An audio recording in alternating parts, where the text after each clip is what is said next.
নরসিংদী, নাটোর, লক্ষ্মীপুর ও শরীয়তপুরে জমে উঠেছে শেষ মুহূর্তের কোরবানির পশুর হাট। বিভিন্ন স্থান থেকে আসছে গরু, মহিষ ও ছাগল।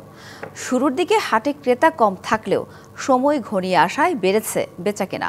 বাজারগুলোতে দেখা যাচ্ছে ক্রেতা বিক্রেতাদের উপচে পড়া ভিড়। ঈদকে ঘিরে নরসিংদীতে প্রতি বছরে স্থায়ী হাটের পাশাপাশি বসে অস্থায়ী পশুর হাট। জেলার বিভিন্ন স্থান থেকে আসে বিভিন্ন জাতের গরু, মহিষ ও ছাগল।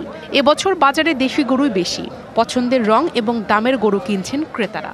কুরবানি লেগে যারা ওই আজকে কিনতেছে আর অনেক সস্তায় কিনতেছে। গরু অনেক বেশি উঠছে, দাম মোটামুটি, বেশি না কম না। কিছুক্ষণ হয়েছে ঘোরাঘুরি করতেছি, দেখতেছি। আইন শৃঙ্খলা রক্ষায় প্রশাসনের পক্ষ থেকে নেওয়া হয়েছে বিশেষ ব্যবস্থা। যেখানে আমাদের সন্দেহভাজন কোনো কিছু মনে হচ্ছে দ্রুত আমরা সেখানে যাচ্ছি, পশু বিক্রেতাদের সাথে কথা বলছি, ক্রেতাদের সাথে কথা বলছি এবং কমিটি যারা আছে তাদের সাথেও আমরা কথা বলতে পারছি। ড্রোনের মাধ্যমে আমাদের কাজটা অনেকটা সহজ হয়ে গেছে। লক্ষ্মীপুর জেলা শহরের বড় পশুর হাট পৌর গরু বাজার। সপ্তাহের প্রতিদিনই চলে এই পশুর হাট। এবার ক্রেতাদের পছন্দের তালিকায় রয়েছে মাঝারি আকারের গরু।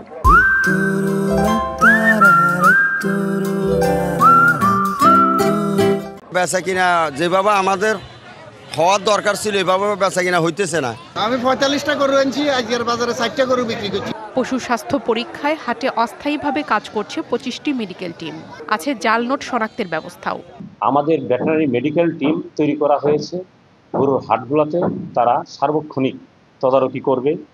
এদিকে কোরবানির ঈদ ঘিরে জমজমাট শরীয়তপুরের পশুর হাটগুলো। ছোট ও মাঝারি গরু বিক্রি হচ্ছে বেশি। তদারকিতে রয়েছে প্রাণী সম্পদ অফিসের ভেটেরিনারি দল। দেখি পছন্দ হলে, যদি পছন্দ হয় তারা নিয়ে নেবো ইনশাল্লাহ। তো মোটামুটি প্রাইস রিজনেবলের ভিতরে আছে, যতটুকু মনে হচ্ছে আর কি। ওরা দেখার মধ্যে আছে, এখন বুঝতে পারছি না যে গরু আসলে বেচতে পারবো কিনা। আমাদের মেডিকেল টিম যতক্ষণ বাজার আছে শুরু থেকে শেষ পর্যন্ত এটা থাকবে। এছাড়া নাটোরের 26টি হাটে চলছে পশু বেচাকেনা। ক্রেতা বিক্রেতা আর গবাদি পশুর আনা নেয়ায় সরগরম হাটগুলো। বান্দরবনের বালাঘাটা, কালাঘাটা, রাজার মাঠ সহ বেশ কয়েকটি হাটে ছোট ও মাঝারি গরুর চাহিদা বেশি। গেল বছরের তুলনায় এই বছরে গরুর দাম কিছুটা কম বলছেন ক্রেতারা। প্রিয়া কুন্ডু, ডিবিসি নিউজ ডেস্ক।